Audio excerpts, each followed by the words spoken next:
Cuando nos separan 6 minutos para el mediodía, ya tenemos la columna del politólogo Aurelio Argañarás, que hoy ha titulado Después del PASO. Es así, Aurelio, ¿no? Así es.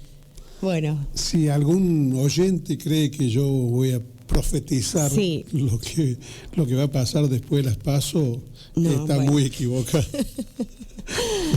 No. En realidad, lo que creo que sí cabe plantearse es algunos interrogantes a partir de lo conocido, de lo que se sabe ya, digamos, ya que no podemos disponer de una bola de cristal para adivinar el futuro. Una de las cosas que se sabe, hasta cierto punto, por supuesto, tiene que ver con esto que vos señalabas hace un rato en la noticia de la encuesta hecha por Dalaglio en Córdoba, de un 50% de ciudadanos que no han decidido el voto. Sí. A 10 días. La encuesta está hecha a 10 días. A 10 días, sí, de las PASO. Bueno, a ese dato creo que se le puede sumar un dato que ya no es de encuestas, es un dato electoral, que proviene de las elecciones de Chaco. En las elecciones de Chaco votó en las PASO alrededor del 58% del electorado, y en las definitivas, si yo no recuerdo mal, un 62%.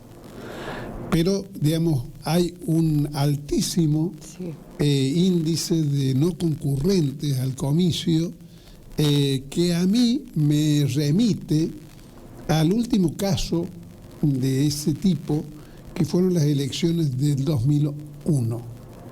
Las elecciones previas a la crisis del 2001, que generaron unos resultados que creo que en su momento no supimos interpretar qué es lo que estaban significando, o por lo menos los supimos interpretar en el sentido más superficial, pero no con la suficiente profundidad como para advertir que estábamos desembocando en una crisis política. Sin duda. En el que se vayan todos.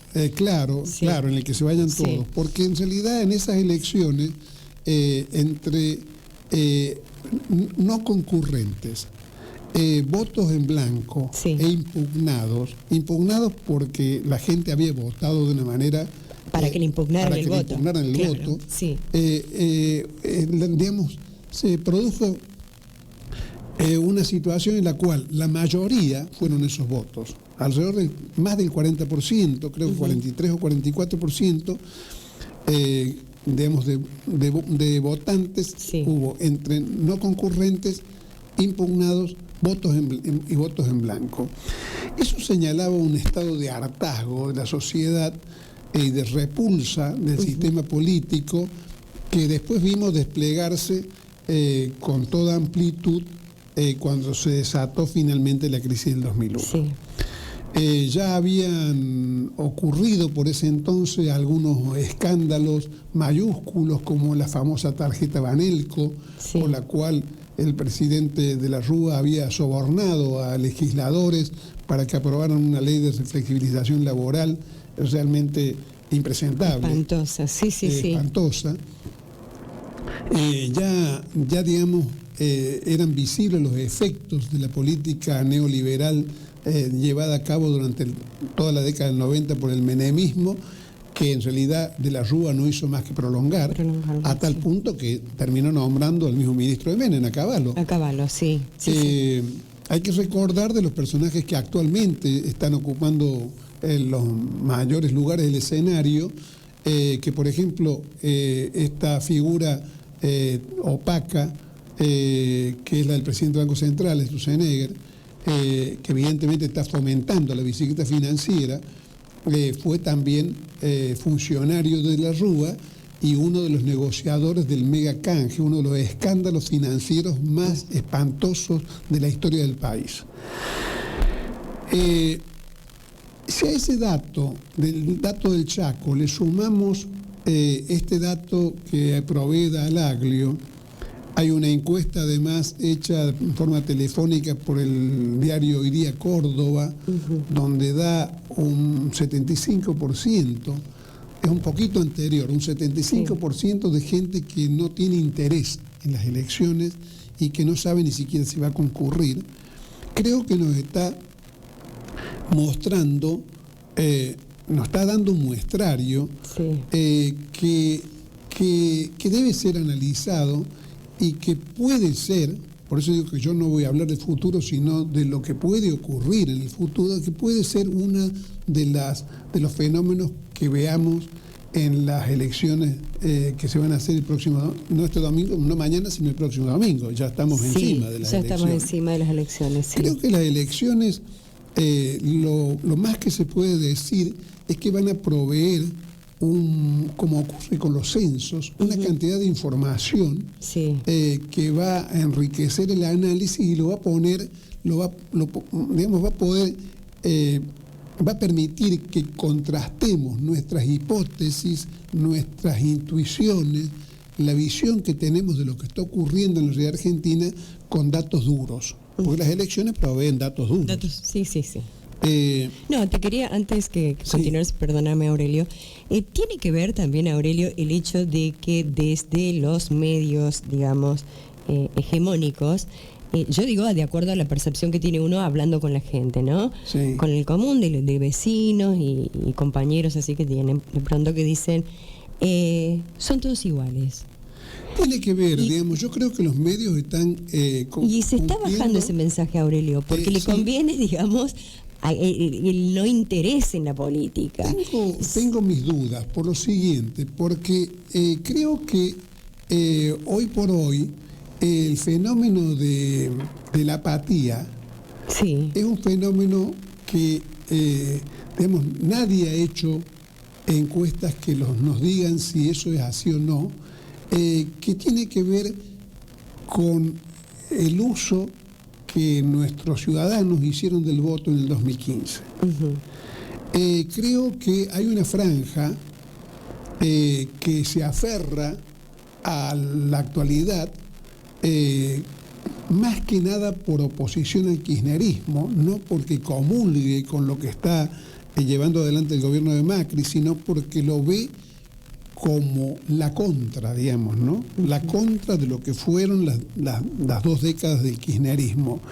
Creo que eso le da al gobierno de Macri un apoyo indirecto en el sentido de que no es un apoyo a su acción explícito a su acción de gobierno, es un apoyo que deriva del rechazo a Cristina Fernández de Kirchner en particular y a los 12 años de gobierno de Kirchner. Y que en su momento se lo llamó voto castigo, digamos, a ir, digamos, en contra del kirchnerismo. O sea, claro. El análisis de decir, bueno, ¿qué es lo que es Cambiemos? Claro. ¿En qué se basa? En el antikirchnerismo. Ha hecho su política, la basada en eso. Creo que en esa franja está cundiendo, como ocurre siempre, porque, digamos, los procesos de viraje en la opinión pública a veces los advertimos cuando estallan, como en el 2001, pero siempre son el producto de un proceso que tiene una serie de estadios, digamos, ¿no? Sí. Y que a veces en el momento en que esos estadios son los que se están manifestando, esas situaciones intermedias, ambiguas y demás, no advertimos qué significado tienen. Pero, por ejemplo, la apatía es una de las formas más primarias, más primitivas, más confusas de rechazo a la política. Y a mí me llama la atención, por ejemplo, que algo que proviene evidentemente de la propaganda gubernamental anónima, aparecen estos días en las redes, aparecen 2 jóvenes, no sé si las has visto, que salen de votar, digamos, y manifiestan la frivolidad con que han votado, el desinterés, y los atropella un granadero. ¿No la viste? No. Bueno, los atropella un granadero, vestido de granadero, digamos, y el mensaje es: no podés no me acuerdo las palabras textuales, pero es no poder ser tan frívolo cuando en este país hubo gente que dio la vida por la patria, digamos, ¿no? En realidad es un ataque a esa apatía, a esa indiferencia que busca rechazarla sin explicarla. Claro, ahí está. Rechazarla sin explicarla, justamente, sí. Y creo que hay una franja, digamos, que está en este porcentaje alto de ciudadanos que no saben por qué van a votar. O que dicen, ¿y para qué vas a ir a votar si... te digo lo que dicen. Si son todos iguales, todos roban. Bien. Han bajado esa línea y la están repitiendo. Claro. Ahora, esa línea es un cuchillo de doble filo, porque en realidad hay que ser claro respecto de que no existe indiferencia, apatía o desencanto en lo que se ha dado en llamar, digamos, el piso electoral del kirchnerismo. En principio, hay sectores que el kirchnerismo perdió y por eso fue derrotado con relación a elecciones anteriores, pero que pueden ser identificados claramente. Por ejemplo, perdió votos obreros. Eso es clarísimo y aunque a muchos fanáticos de Cristina Fernández de Kirchner no lo quieren reconocer, es clarísimo que perdió votos obreros. Perdió votos obreros a partir del conflicto y la ruptura con la CGT del 2011 y perdió votos obreros por el manejo obcecado que se hizo suicida del tema del impuesto a las ganancias. Y qué terrible la realidad que muestra hoy, ¿no? La política implementada por este gobierno que ganó va en contra de todo lo que es el trabajo. Absolutamente, pero digamos que el kirchnerismo dejó ese flanco. Debería ser claro a los fans cabeza dura por el solo hecho de que tanto Massa como Macri explotaron esa debilidad, ese punto débil de kirchnerismo para prometer lo que Macri después no cumplió. Y en realidad, en el caso de Massa, no podemos saber si lo iba a cumplir o no, porque no fue gobierno, pero además sí podemos saber que acompañó prácticamente todas las medidas tomadas por el gobierno de Macri, desde el canalla voto a favor del pago de los buitres, que creo que algunos oyentes que estén un poco más atentos a la lectura de los diarios podrán ver que si bien los dinosaurios han desaparecido desde 65 millones de años, los buitres no han desaparecido. No. Siguen apareciendo todos los días algún fondo buitre que litiga contra la Argentina y vaya a saber cuántos miles de millones de dólares terminemos pagando por esa política de genuflexión frente al mundo financiero internacional. Y tenemos 100 años. Absolutamente apátrida. Tenemos 100 años para pensar. Tenemos 100 años, pero esa es una deuda que no está en manos de buitres todavía. Por ahora. La han tomado los buitres, pero no está en manos de buitres. Sí. Ahora, la situación, o sea, ese es un dato que vamos a ver cómo se verifica, digamos, ¿no? En las PASO. Otro dato es que evidentemente el gobierno está nervioso. Trata de disimular, digamos, ¿no? Pero por ahí se le sale la cadena, como se dice popularmente, y por ejemplo el presidente dice que se debería votar cada 4 años. Claro, en realidad se ve que se siente muy incómodo de que los ciudadanos argentinos tengan posibilidad de expresar su opinión, porque esta elección va a ser una opinión, sobre todo sobre el gobierno de Macri, en una elección de medio término, o sea, cuando llevan nada más que 2 años. Se ve que le pone muy incómodo la posibilidad de que, digamos, la estafa no pueda durar 4 años. Y las encuestas también, la mayoría que se están haciendo, más allá que algunos dicen, bueno, no nos guiamos por las encuestas, no todas son lo certeras que se cree que son. Las encuestas parecen coincidir en el teatro de la provincia de Buenos Aires en un triunfo de Cristina Kirchner. Sí, al menos en la provincia de Buenos Aires coincide la mayoría. Coincide la mayoría. Ahora, no he visto datos, no digo que no existan datos sobre esto que hemos estado conversando de Chaco y de Córdoba, sobre el grado de indiferencia que se manifiesta en el electorado de la provincia de Buenos Aires. porque cuando uno se encuentra a 10 días de las elecciones con un porcentaje tan alto de indecisos, en realidad las encuestas empiezan a tambalear en su capacidad de certeza. Ahí está, sí. Claro, porque si digamos, algunos encuestadores o especialistas en el tema, como el caso del que hemos nombrado de Dallaglio, coinciden en señalar que hay gente que se decide el voto dentro del cuarto oscuro. Sí. Entonces, cuando eso es un porcentaje ínfimo, bueno, las encuestas pueden dar cuenta de la situación, pero cuando se eleva el porcentaje de los que van a decidir el voto en el último momento, en realidad las encuestas están indicando algo que tiene muchas posibilidades de fallar. Ahora, al mismo tiempo, lo que evidentemente no se puede dejar de lado es que en este camino, del cual ya estamos haciendo el último trechito hacia las PASO, la situación se ha ido caldeando. Hay una situación muy caldeada que, por ejemplo, ha llevado a este proceso de unificación de la CGT, ha llevado a que suene como posibilidad, y ya ese hecho, ese solo hecho de que suene como posibilidad debe provocar espanto, seguramente en el gobierno de Macri, la posibilidad de que Palazzo sea el secretario general de la CGT, cuando se salga del sistema del triunvirato. Claro. Palazzo de los el bancario, que es un representante del sector más combativo, digamos, que digamos que está más dispuesto a enfrentar al gobierno.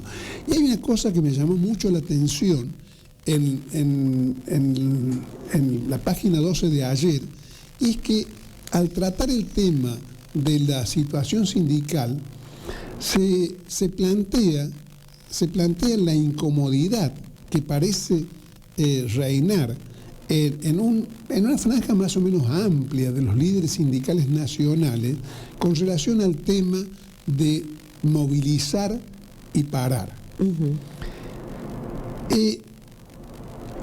Hay un argumento que creo que merece un análisis que a lo mejor no podemos hacer en tan poco tiempo, que es el planteo de que el paro no va a cambiar nada.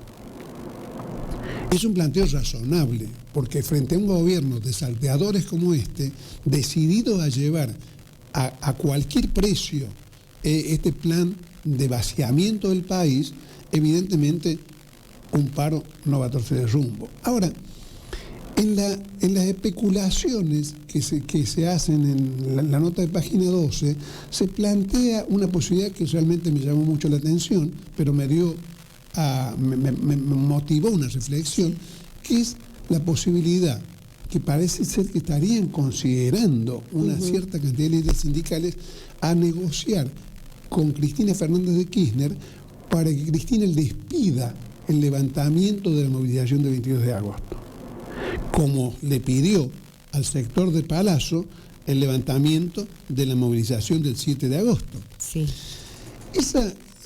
No sé qué va a hacer Cristina con eso. Sé lo que haría yo en lugar de Cristina, pero no sé qué va a hacer Cristina, porque esa situación, si uno se conjuga con lo que se presumen puede ser los resultados de la provincia de Buenos Aires, podría crear condiciones favorables a una, le vamos a llamar así, reconciliación del kirchnerismo con el movimiento obrero. Y eso sería verdaderamente explosivo para el gobierno. Ahora, no sé si los dirigentes sindicales, por un lado, y si Cristina Fernández de Kirchner van a tener el talento, la flexibilidad, la sabiduría y el patriotismo necesario como para, digamos, dar los pasos que está necesitando el país que se den para reunificar a las fuerzas populares y poder embestir con éxito contra el gobierno Macri. Eso es una cosa que también nos queda como un interrogante y que quizás en alguna medida el proceso de los pasos contribuya, digamos, a aportar nuevos datos. Bueno, muchas gracias, Aurelio. Que una banca nacional, los pueblos la pasan mal cuando